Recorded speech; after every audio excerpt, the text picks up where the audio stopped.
नमस्कार, मैं रीमा प्रसाद इस वक्त की सबसे बड़ी खबर पे नजर डालेंगे। नमस्कार, मैं हूं आपके साथ मोनिका ठाकुर। इजराइल हमास के युद्ध दिन ब दिन लगातार और ज्यादा भयंकर और भीषण होती नजर आ रही है। ईरान ने 48 घंटे का युद्ध लड़ने की पूरी तैयारी कर ली है। 48 घंटे में ईरान 200 मिसाइल फायर करना चाहता है। 48 घंटे में ही ईरान अब इजराइल को पूरी तरह तैयारी की है। वो तैयारी क्या है, ये भी हम आपको बताएंगे। देखिए, इस तैयारी का एक वीडियो सबसे पहले इजराइल पहुंचा है और जब से इजराइल पहुंचा है तब से नेतन्याहू के सभी कमांडर बैकफुट पर नजर आ रहे हैं।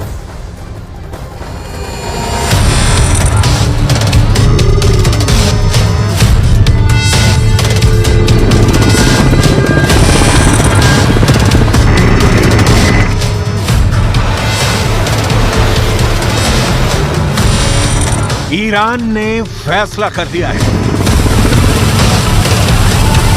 ईरान ने ताकत की नुमाइश शुरू कर दी है।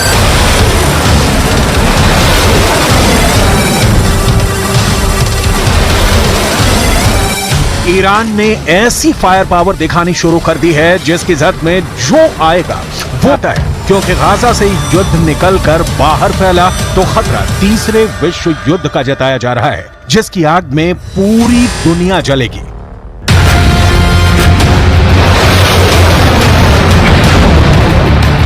ईरान पर इस वक्त पूरी दुनिया की नजर है। इजराइल से लेकर ब्रिटेन और रूस से लेकर अमेरिका। पहला है इजराइल और दूसरा है उसकी मदद करने वाला अमेरिका। इन दोनों देशों से दुश्मनी की सबसे नई वजह इस वक्त गाजा है और वहां हो रही बमबारी।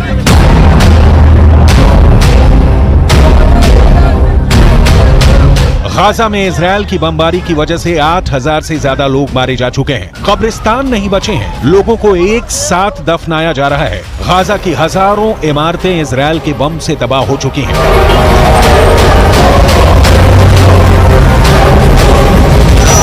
गाजा में 21,000 से ज्यादा लोग घायल हैं और गाजा दे दी गई है।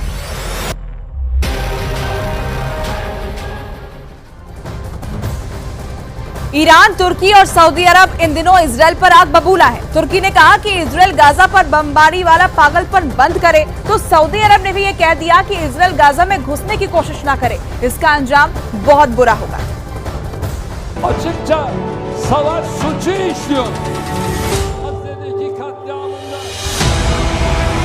ईरान की तरफ से सबसे सख्त बात कही गई है। राष्ट्रपति रईसी ने ऐलान कर दिया है कि इजराइल की हुकूमत गिरने वाली है। कुल मिलाकर एक बात साफ है कि इजराइल गाजा पर नॉन स्टॉप बमबारी की वजह से पूरे पश्चिम एशिया में घिर चुका है। ईरान और सऊदी अरब की तरफ से तल्ख बातों के बाद अब तुर्की भी इजराइल के खिलाफ उतर चुका है। सवाल है कि क्या ये तीनों देश इजराइल के खिलाफ एक्शन को लेकर वाकई गंभीर हैं या फिर ये सिर्फ एक गीदड़ भभकी है।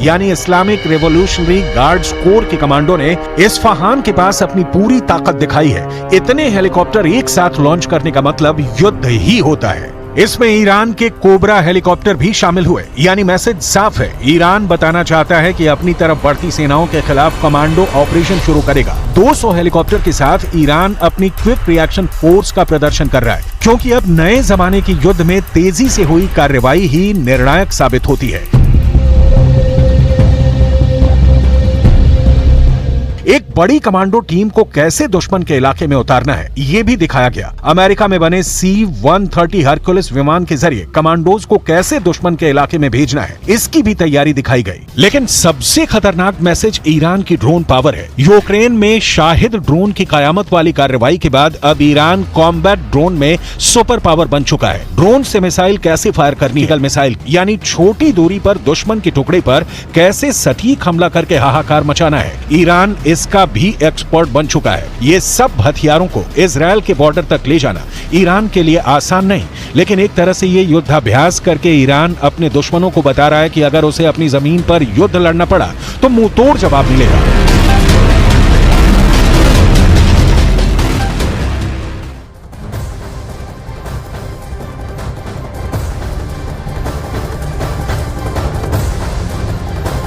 ईरान, तुर्की, सऊदी अरब इन दिनों सब इजराइल पर आग बबूला है। तो इस बीच हम आपको ये भी बताएंगे कि युद्ध की स्थिति क्या है। जिस तरह से गाजा में इजराइल का ऑपरेशन चल रहा है, उसकी वजह से कई देश उसके दुश्मन बन चुके हैं। और इसी वजह से आपको बता दें, इस वक्त इजराइल पर सबसे बड़ा जो दुश्मन नजर आ रहा है वो ईरान है। वो बार बार इजराइल को चेतावनी दे रहा है, तो फिलिस्तीन भी खामोश बैठने की मूड में बिल्कुल नहीं।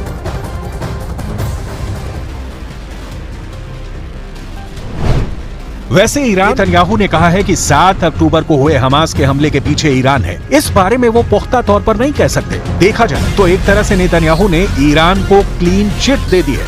איראן תומכת בחמאס. אני חושב שזה 90% בערך מהתקציב הצבאי של חמאס בא מאיראן. היא מממנת, היא מארגנת, היא מנחה, היא מדריכה. אני לא יכול להגיד לך בהכרח שבפעולה הספציפית הזאת, ברגע הספציפית הזה, הם היו שותפים למיקרו-תכנון. אבל זה שהם מגבים את מכונת המלחמה של החמאס, הם מקיימים אותה. בלי הפיגומים האלה אין חמאס, כמו שאין חיזבאללה. सवाल ये भी उठता है कि ईरान से युद्ध को लेकर क्या इजराइल बैकफुट पर आ चुका है और वो ईरान से ये भी कहना चाहता है कि वो भी गाजा से दूर रहे।